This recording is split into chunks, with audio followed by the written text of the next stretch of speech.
The Pablito Experience. And we're back with another great video of the Pablito Experience. However, this one's gonna be extra special because we're gonna be talking about none other than El Juego Bonito, aka the beautiful game, aka the 2022 FIFA World Cup. Let's get it. So I hope you guys enjoyed my intro, but now let's get to it. So for all my friends who've been living under a rock, we're already 2 weeks into this year's World Cup that's taking place in Qatar. And for those that don't know, this year's World Cup has been surrounded with criticism and it's been very controversial for multiple reasons. Now, if we go a little bit back in time to 2006, which was when FIFA was auctioning the hosting rights for the 2018 and 2022 World Cup, there were 4 countries that were primarily interested in that made an offer to FIFA. They actually made a bid, and that was the United States, the United Kingdom, Russia, and Qatar. And of course, the countries that were best suited to host a tournament of such a large magnitude were by far the United States and the United Kingdom. However, to everybody's surprise, FIFA ended up giving the hosting rights to Russia for 2018 and Qatar for 2022. And of course, Qatar was the most controversial out of the 2 tournaments for multiple reasons. Now, if we just compare Qatar to, some of the other countries, even Russia, Qatar had no public transportation, very limited hotel capacity. I think they only had like one large city before they started working on constructions for this year's World Cup. They basically had like no infrastructure to host, a tournament of that many people. And that was primarily one of the reasons why it was so heavily criticized, but also the fact that they were gonna have to build like 7 stadiums, hotels, a metro. Basically, they had to build an entire city for the World Cup, and to do that in 10 years is pretty absurd. Also, when you consider that Qatar has some of the most extreme weather conditions in the world. I mean, temperatures during the summer go from 40 to 50 degrees Celsius. I don't know Fahrenheit, but I'll make sure to add a little conversion there. But it's pretty extreme. And that also became very controversial because you're going to have to, have people working with the sun. And, I mean, that's very dangerous, especially in a place like Qatar where the laws for workers and migrant workers it's practically like a modern type of slavery, which is called the kafala system. Okay, I'm sorry, just a quick little break. A commercial break from our sponsor, Leon. Best chocolate in the game. Dr. Hua, I'm gonna bring you one, I got you. Okay, so the kafala system is basically a system that gives the sponsor complete authority over their assigned workers. And, most of these sponsors take advantage of this power that they're given to what's the word? Let me think of the word.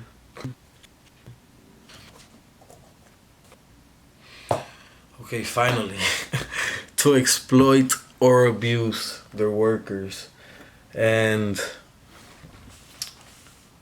I mean that's very dangerous when you consider the fact that most of the people most of Qatar's population are migrant workers, like not even Qataris, but migrant workers. So a lot of these people are under no basic, humanitarian, any humanitarian rights basically. And they're working, on extreme weather conditions. But this is just the result of a corruption endemic that's been running over the last 2 decades in the FIFA organization. And for those that don't know, Netflix released a limited docuseries on November 9th of this year, called FIFA Uncovered, where they talked about many of, these dark side that we don't know about FIFA, that's not really shown to the world, but of the corruption and a lot of the things that go behind the scenes.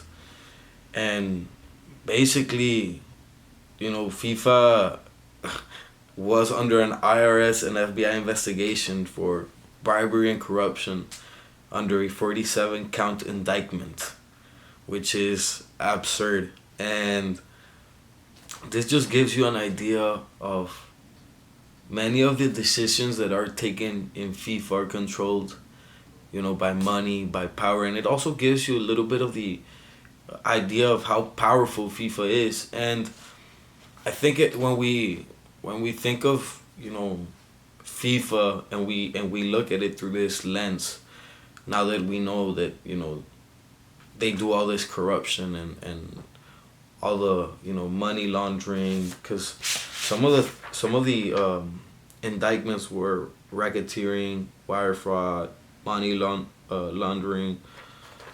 So it kind of takes a little bit. I mean, I think to a certain extent it affects the game, because part of the game and part of what makes the FIFA World Cup so beautiful is that you get to unite so many countries, people from all over the world, and it's a place where you just get to enjoy. You come together to basically live this moment, and it's all about good vibes. It's all about bringing people together, spreading love, spreading positivity through the game of football, which connects a lot of people. But then you hear stuff like that, and it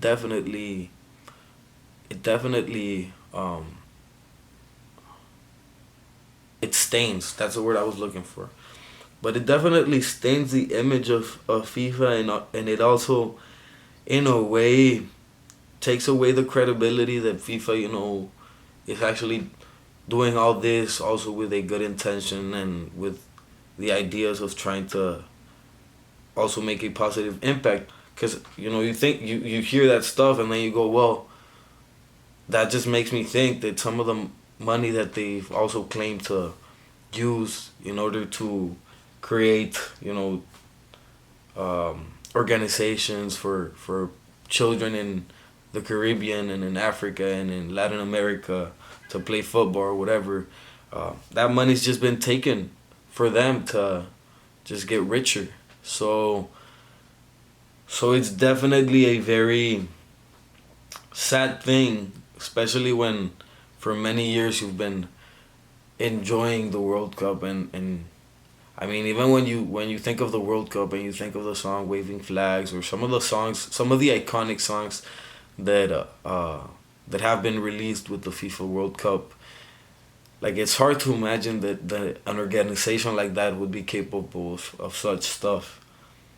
But it also kind of just makes you aware of also the world we live in, and why it's important to keep our eyes wide open and try to not be easily fooled.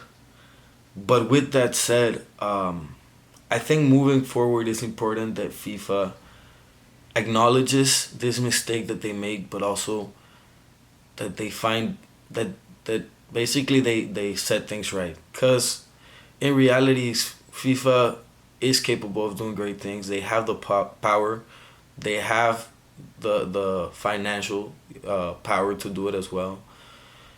And I mean, they're connected to arguably the biggest sport in the world, which is soccer. When you think of football or soccer, or however you call it, it's probably the sport that is most played, across the world. That's why we have the FIFA World Cup, and that's why it's the biggest international tournament that there is in the world, period. So yeah, I think they've taken some good steps. I feel like they're definitely working to clear their image, but it's also gonna take time, and it's also gonna take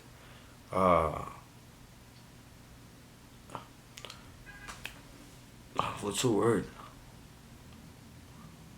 I forgot the word, but basically they're gonna have to demonstrate that their willingness to make up for some of the damage that was made by their previous president, Sepp Blatter, and some of the other guys involved. Um, but all in all, I mean, FIFA is still amazing.